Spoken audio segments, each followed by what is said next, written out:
Bagi warga kota Jakarta dan sekitarnya, petasan bukanlah benda yang asing lagi.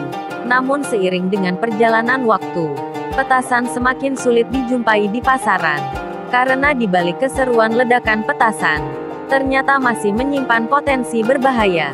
Bagi masyarakat Betawi, petasan tak hanya banyak dimainkan oleh anak-anak zaman dahulu saja, tapi juga menjadi sebuah komponen penting di suatu acara atau perayaan. Di Tenggarai, petasan dibawa oleh para pedagang Tionghoa yang datang ke Nusantara pada beberapa abad silam. Bahaya petasan membuat penguasa VOC pada 1650 mengeluarkan larangan membakar petasan terutama di bulan-bulan kemarau. Petasan dianggap dapat memicu kebakaran di kebun-kebun milik tuan tanah dan pemerintah, serta rumah penduduk yang umumnya masih terbuat dari bambu dan kayu.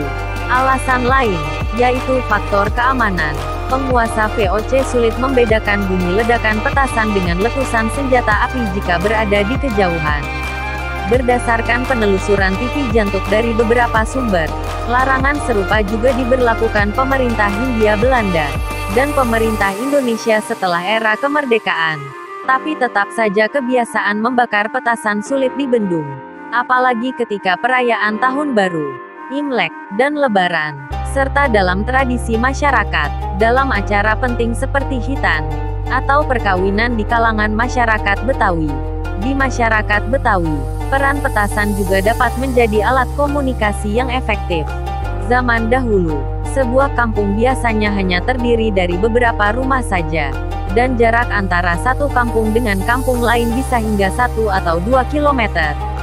Sehingga jika ada satu keluarga yang mengadakan hajatan, maka cukup dengan menyalakan petasan, lalu para warga kampung lain akan berdatangan.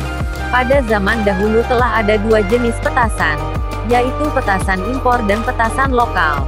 Petasan lokal dibuat oleh perusahaan keluarga yang sudah turun-temurun di wilayah Parung, Kabupaten Bogor, sedangkan petasan impor berasal dari Jepang. Pada masa pendudukan Belanda, petasan Jepang banyak dijual di Glodok, Senen, Tanah Abang, hingga Mester atau Jatinegara. Secara mutu dan tampilan, petasan impor memiliki suara yang lebih nyaring dan memekakkan telinga ketimbang petasan buatan Parung. Oleh karenanya, warga yang menggunakan petasan impor pasti memiliki kebanggaan tersendiri dan dikagumi oleh banyak orang di sekitarnya. Hingga kini, pihak kepolisian selalu merazia penjual dan pemilik petasan, memusnahkan banyak petasan, tapi petasan impor tetap saja tersedia. Produsen dan penjual petasan juga diam-diam menjualnya setiap tahun, walaupun ada larangan, razia, dan korban juga selalu berjatuhan. Karena petasan dan mercon masih mewarnai suasana perayaan di kota Jakarta dan sekitarnya. Jumlah peredarannya memang berkurang, tapi kultur petasan tidak akan pernah hilang.